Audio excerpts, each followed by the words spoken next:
আজ স্বামী বিবেকানন্দর 163তম জন্মবার্ষিকী হিসাবে এবং যুবদিন হিসাবে আজকে দিনটি সকল শ্রদ্ধা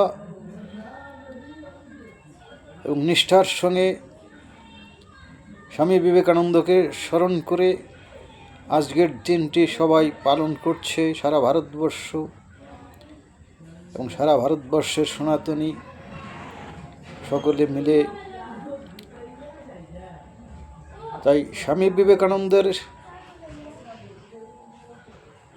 হিন্দু হৃদয়ের সম্রাট স্বামী বিবেকানন্দকে জানাই শতকোটি প্রণাম এবং শ্রদ্ধা এবং নমস্কার।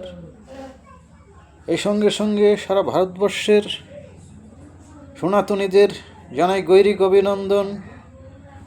অভিনন্দন জানিয়ে সকলকে শ্রদ্ধা এবং ভালোবাসা জানিয়ে আজকে স্বামী বিবেকানন্দের আদর্শ সারা ভারতবর্ষের যুব সমাজ এবং সকলকে গ্রহণ করতে হবে এবং সনাতনীদের ঐক্যবদ্ধ হওয়ার শপথ গ্রহণ করতে হবে। আজকে স্বামী বিবেকানন্দকে সামনে রেখে, স্বামী বিবেকানন্দের আদর্শকে সামনে রেখে মাইল ফলক হিসাবে গ্রহণ করে আমাদেরকে এগিয়ে যেতে হবে। এই সনাতনী ঐক্যতা ভারতবর্ষের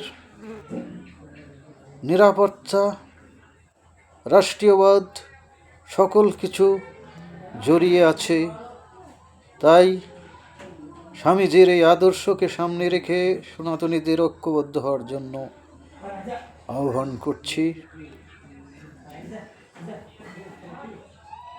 1893 সালের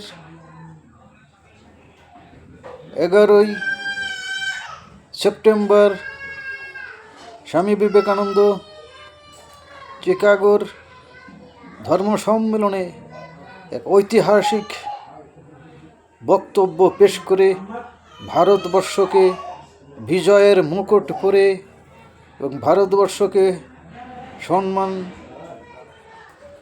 প্রাপ্ত করে এবং বিজয়ের মুকুট পরে বিশ্ববিজেতা হয়ে স্বামী বিবেকানন্দ ভারতবর্ষে প্রবেশ করেছিলেন। স্বামী বিবেকানন্দকে একজন সনাতনী হিন্দু এবং রামকৃষ্ণ পরমহংসদেবের আশীর্বাদ ধন্য তার এক সফল শিষ্য, তার নাম স্বামী বিবেকানন্দ। তার স্বামী বিবেকানন্দ কি বলেছিলেন? গর্বের সঙ্গে বলো আমি হিন্দু, বুকে হাত দিয়ে বলো আমি হিন্দু। যেই হিন্দু মানুষের প্রেমের কথা বলে, মানুষের স্বাধীনতার কথা বলে, মানুষের বেঁচে থাকার কথা বলে, যে মানুষের মানবিকতার কথা বলে এবং মানুষকে মানুষ হিসাবে তাকে শ্রদ্ধা জানানো, ভালোবাসা, প্রেম সব কিছু মিলিয়ে বিশ্ব শান্তির কথা বলে স্বামী বিবেকানন্দ। আমরা দেখেছি আজকে যে সন্ত্রাসবাদ ভারতবর্ষকে ধ্বংস করবার জন্য বিভিন্ন দেশ মিলে ভারতবর্ষের উপরে বিভিন্নভাবে সন্ত্রাসবাদকে ঢুকিয়ে দিয়ে ভারতবর্ষকে দুর্বল করা যায় কীভাবে তার প্রচেষ্টা চালিয়ে যাচ্ছে। এর জন্য সনাতনীদের ঐক্যবদ্ধ হতে হবে।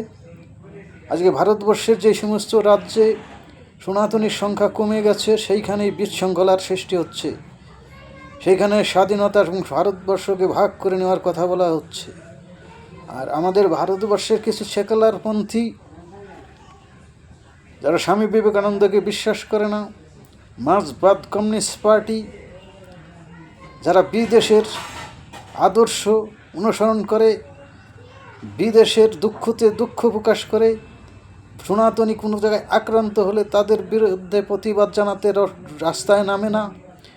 আমরা দেখেছি বাঙালি কিছু বুদ্ধিজীবী তারা এখন মুখে কুলো পেতেছে।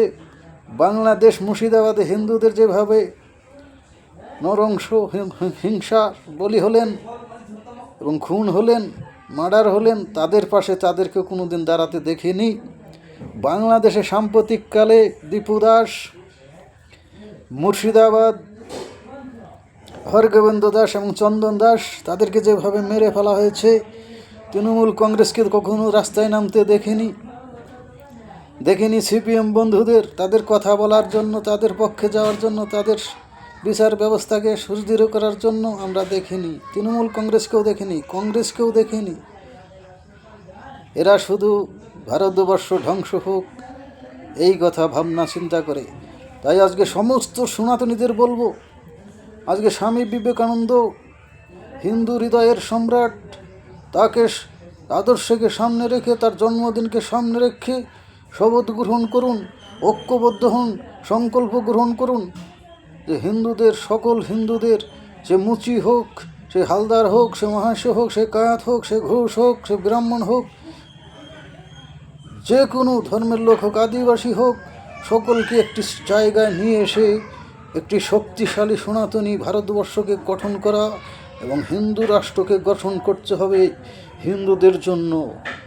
হিন্দুদের আজকে বাংলাদেশ আমরা দেখেছি যারা শান্তির কথা বলে, এবং ইসলামিক দেশ যেখানে হিন্দুদের কোনো জায়গা নেই, পাকিস্তানে হিন্দুদের কোনো জায়গা নেই, তারা বলছে আমরা মহান। বাংলাদেশ বলছে আমরা মহান, হিন্দুদেরকে তাড়িয়ে দিয়ে তারা মহান হতে পারে। আমরা কিন্তু ভারতবর্ষ, আমরা মুসলিমদেরকে এইখানে ধর্মনিরপেক্ষতার আদর্শে অনুপ্রাণিত করে আজকে কোনো মুসলিম কান্ট্রিকেও, ভারতবর্ষে যতগুলো মুসলিম, অন্য রাষ্ট্রেও এত মুসলিম নেই, মুসলিম কোনো কান্ট্রিতে, তবু তারা শান্তিতে আছে। আজকে মুসলিম দুনিয়ার অবস্থা কি? বাংলাদেশ বলুন, পাকিস্তান বলুন, সিরিয়া বলুন, জর্ডান বলুন, তুরস্ক বলুন, বিভিন্ন জায়গায় দেখবেন নিজেরা খুনাখুনি হয়ে মরছে, ক্ষমতার লড়াই নিয়ে মরছে। তারা যদি বলে আমরা শান্তির ধর্ম, আমরা শান্তি রক্ষা করব, এটা পুরো ভাওতাবাজি, নস্কারে তো। এবার জয়সে মোহাম্মদ, এরা কারা? আমি তাদের কাছে জিজ্ঞেস করতে চাই, সিনি, আল কায়দা, এরা কারা? এই জিহাদি সংগঠন, এরা কারা? তারা কি করতে চায়? ভারতবর্ষকে মুসলিম রাষ্ট্র বানাতে চায়। তাই সকলকে সতর্ক করে আমি এইখানেই আমার বক্তব্য শেষ করলাম। ভারত মাতা কি, হিন্দুস্তান কি, জয় শ্রীরাম, জয় শ্রীরাম।